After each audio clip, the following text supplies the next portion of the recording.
Thank you very much, Kalimera. Thank you to the Voice of Renewables and the Hellenic Wind Energy Association for inviting me to speak this morning.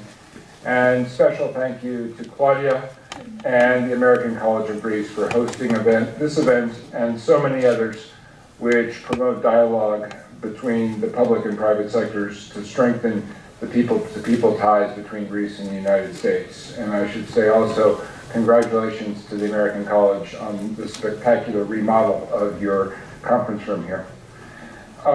As the effects of climate change become clearer and more acute, wind energy and renewables are attracting serious attention and investment. And that's as much true here in Greece as it is back home in the United States. So I very much appreciate the opportunity this conference provides for stakeholders in the Greek wind energy market to meet and to share thoughts. In his remarks at the UN General Assembly last month, Prime Minister Mitsotakis reaffirmed Greece's strong commitment to addressing climate change as a core component of his government's agenda. The US applauds the efforts of Prime Minister Mitsotakis and Minister Hatzidakis to adopt a national energy strategy for energy, environment, and climate by the year's end, which includes plans to close all of Greece's lignite power plants by 2028. Another example of this government's resolve to think big and act boldly.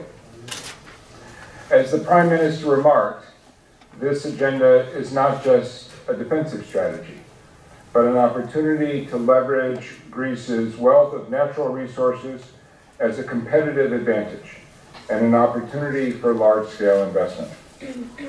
If developed properly, using responsible, market-based practices with close coordination among government, industry, and local stakeholders, these investments in renewable energy can be a major win for the Greek economy. The United States stands with Greece on renewable energy, eager and ready to help Greece achieve its renewable goals and to partner with Greek companies to develop the next generation of technologies that will deepen energy diversification. Energy, in this regard, was a core component of our second US-Greece strategic dialogue last week. Last Monday, Deputy Minister of Environment and Energy Tomas and senior officials from both the US Department of State and Department of Energy met to discuss renewables and the important role of natural gas as a bridge fuel to a greener future. Natural gas emits substantially less greenhouse gas than any other conventional fuel, and switching from coal to natural gas has driven the largest drop in US greenhouse gas emissions in recent years. As Secretary of State Pompeo recently noted, our energy-related CO2 emissions fell by 14% between 2006 and 2017. The rest of the world's rose by more than 20% during the same time period. Our black carbon emissions are down 16% since 2013 and are on track to drop by nearly half by 2035, the best of any Arctic country. The United States is achieving our reductions the American way, through scientific work, through technology, through building out safe and secure energy infrastructure, and through our economic growth, and doing it in a way that does not stifle development with burdensome regulations that only create more risk for the environment. Compare the data of the United States to China. China's CO2 emissions tripled between 2000 and 2016. And in this regard, I'm encouraged that US technology and resources are part of the Greek effort to transition away from lignite. Earlier this month, I joined Prime Minister Mitsotakis at the inauguration of the new Mytilineos natural gas-fired power plant, which features cutting-edge GE gas turbines. When completed, the new power station, one of the largest and most efficient in Europe, will emit less than 25% of the greenhouse gases emitted from a lignite-powered plant. US LNG exports to Greece have become the new normal, reshaping global energy markets and the role of private importers. As LNG demand grows, Greek shippers are taking the lead in transporting U.S. LNG to global markets.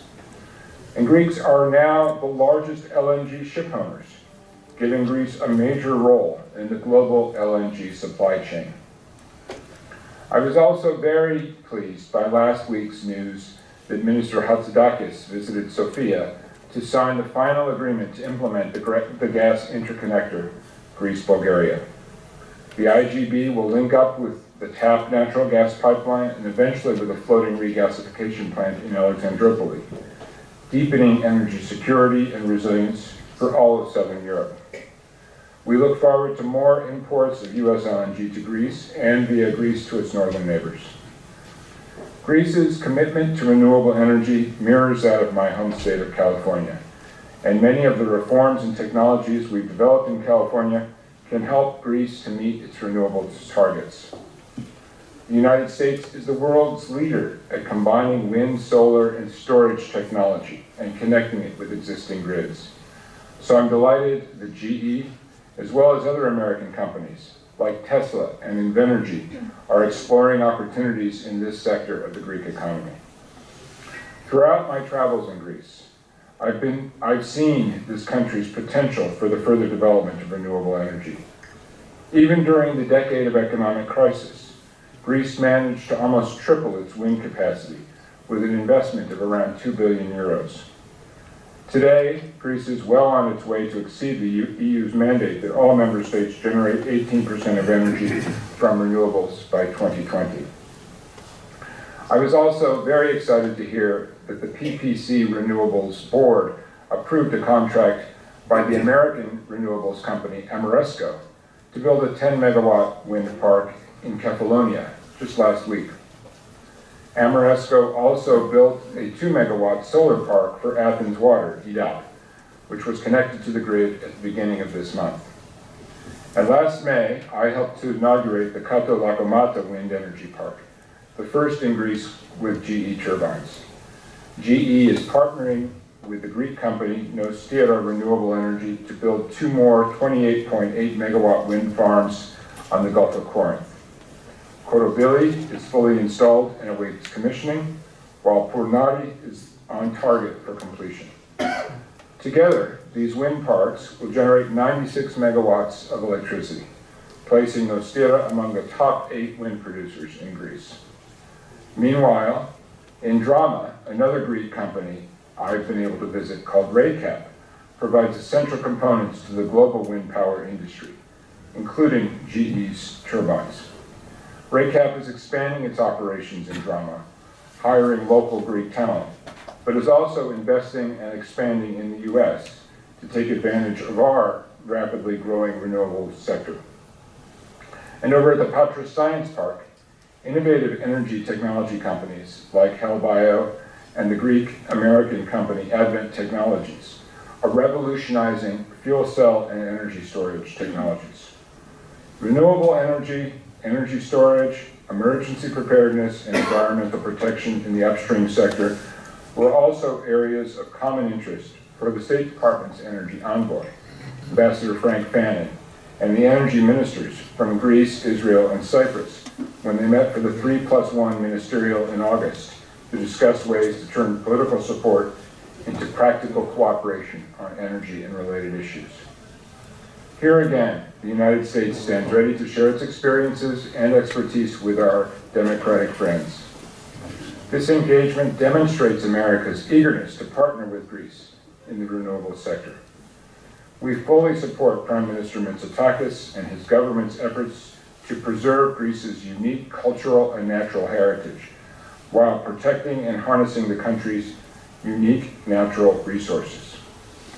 Increased use of renewables further diversifies sources of supply and will promote a more comprehensive market to the advantage of consumers and the Greek economy. As I've said many times, energy is a real bright spot in our bilateral relationship. And as Greece grows its role as a regional energy integrator and a guarantee of European energy security and diversity, I'm confident that renewables will become an increasingly significant part of the energy landscape. Ευχαριστώ πολύ.